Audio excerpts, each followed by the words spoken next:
ہے بھی موسم بہار اور رمضان مبارک بھی موسم بہار میں، نیکیوں کی بھی موسم بہار ہے، لیکن اس میں بھی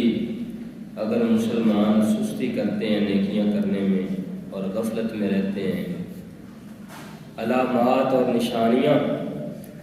کتنی زیادہ ہمارے سامنے ہیں خوف خدا دلانے کے لیے، اور پھر بھی ہم اس کی طرف توجہ نہیں کر رہے اور پھر بھی ہم غفلت میں ہیں۔ دنیا کی زندگی صرف خواب غفلت ہی ہے، ایک خواب کی طرح ہی ہے۔ جب بندہ فوت ہوتا ہے تو اس وقت بھی وہ سارے معاملات جو ہم بظاہر اب دیکھتے ہیں اپنی آنکھوں سے، ایک شخص فوت ہوتا ہے تو اس کو کس طریقے گھر میں رکھا جاتا ہے، اس کے اوپر خواتین روتی ہیں، لوگ اس پر روتے ہیں، افسوس کرتے ہیں، اس کے بعد اس کو غسل کفن دیا جاتا ہے، جنازہ پڑھایا جاتا ہے، ایک لاش ہوتا ہے، اس کے بعد اس کو دفن کیا جاتا ہے۔ ہر شخص یہ سارے کا سارا پروسیجر ایک خواب کی صورت میں دیکھتا ہے، یہ حقیقت ہے۔ اس وقت جو فوت شدہ شخص ہوتا ہے نا، وہ یہ دیکھ رہا ہوتا ہے کہ شاید ایک خواب ہے، میں سو رہا ہوں اور یہ ایک خواب ہے کہ اس طریقے ہو گیا ہے، لوگ اکٹھے ہو گئے ہیں، میرے اس لیے رش ہو گیا ہے، لوگ مجھے دلہا بنا رہے ہیں، اس کے بعد لوگ اس کو قبر کے اندر دفنا دیتے ہیں، جب دفنا کے واپس پلٹتے ہیں ادھر اس کی آنکھ کھلتی ہے، قبر کے اندر اس کی آنکھ کھلتی ہے اور وہ دیکھتا ہے کہ منو مٹی تلے وہ دب گیا ہے۔ وہ سمجھ رہا ہوتا ہے کہ شاید یہ خواب تھا اور میں خواب سے بیدار ہوا ہوں، لیکن اس وقت وہ اپنے دائیں بائیں ہاتھ مارتا ہے تو اس کو کوئی رستہ نظر نہیں آتا، کوئی روشنی نظر نہیں آتی، وہ اندھیرا ہوتا ہے، روشنی نظر نہیں آتی۔ اس وقت وہ چیختا ہے، چلاتا ہے، پکارتا ہے، اپنے رشتہ داروں کو، اپنے گھر والوں کو پکارتا ہے، لیکن اس کی پکار کوئی نہیں سنتا۔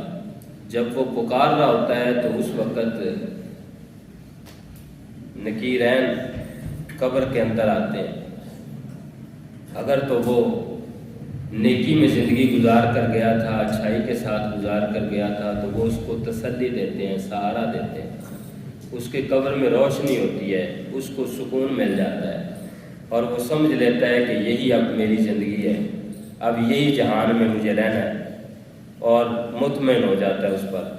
اور اگر اس کے برعکس وہ زندگی گزار کے گیا ہوتا ہے تو اس وقت وہ پریشان ہو جاتا ہے، اس کو وہ آ کے ڈراتے ہیں، اس کی زندگی کی برائیاں اسے یاد دلواتے ہیں اور پھر گھبراہٹ کے اندر اسے وہ وقت گزارنا پڑتا ہے۔ بات یہ کرنے کا مقصد یہ ہے کہ زندگی ایک خواب کی طرح ہے اور اس نے گزر جانا ہے۔ اللہ تعالیٰ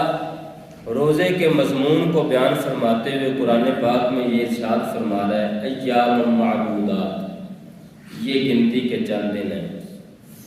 ہم اندازہ نہیں کر سکتے کہ ہم اس ماہ مبارک کی آمد کے انتظار میں تھے اور انتظار کرتے کرتے آج دیکھیں تیسرا حصہ ماہ مبارک گزر بھی گیا،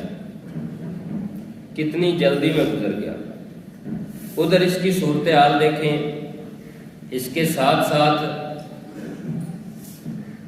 بے وقتی ہمارے جو ہے وہ فصل کے اعتبار سے بے وقتی بارشیں، جہاں پہلے ہی خوراک کی کمی نظر آ رہی ہے، گندم جو ہماری خوراک ہے، جہاں پہلے ہی ہمارے پاس کم ہے اور یہاں اس کے لیے ہیلے کیے جا رہے ہیں، کوششیں کی جا رہی ہیں اور بیرون ممالک سے وہ منگوائی جا رہی ہے، وہاں جو ہماری ذاتی فصل ہے اس پر بارش جو ہے وہ ہمارے لیے نقصان دہ ثابت ہو رہی ہے اور اس کے نقصان ہو رہا ہے، ہماری خوراک کا نقصان ہوتا چلا جا رہا ہے۔ اس کے باوجود بھی اگر مسلمان پھر بھی نہ سمجھے اور اس ماہ مبارک کے اندر اتنی سخت نشانیوں کو بھی دیکھ کر غور نہ کرے اور پھر بھی غفلت کے اندر اس نیکیوں کے موسم بہار کو گزار لے، تو پھر سوچیں ذرا کہ اس کے آگے بھی بھلا پھر کچھ ہے، ابھی پھر کوئی انتظار ہے بھلا؟ الم یان للذین آمنوا ان تخشع قلوبهم لذکر اللہ، کیا ابھی بھی وقت نہیں آیا کہ لوگوں کے دل خوف خدا سے بھر جائیں، اللہ کا ڈر اپنے دلوں کے اندر لوگوں کے داخل ہو جائے، ابھی بھی وہ وقت نہیں آیا کہ لوگ جھک جائیں اللہ کی بارگاہ۔ اتنا سب کچھ دیکھنے کے باوجود بھی وہ وقت نہیں آیا۔ اللہ کے بندو، بات یہ عرض کرنا چاہتا ہوں کہ یہ گنتی کے چند دن ہیں، ایام معدودات، یہ گنتی کے چند دن ہیں اور یہ لمحات بڑے قیمتی ہیں۔ قسمت اور نصیب سے زندگی میں دوبارہ مل سکتے ہیں۔ یہ دنیا کی زندگی ایک خواب ہے اور اس سے جب ہم نے بیدار ہونا ہے تو ہم انہیں قبر میں ہونا ہے، اور ان چند دنوں کو غفلت سے گزارنے کا ہمارے پاس موقع نہیں ہے، قطعاً ہمارے پاس وقت نہیں ہے۔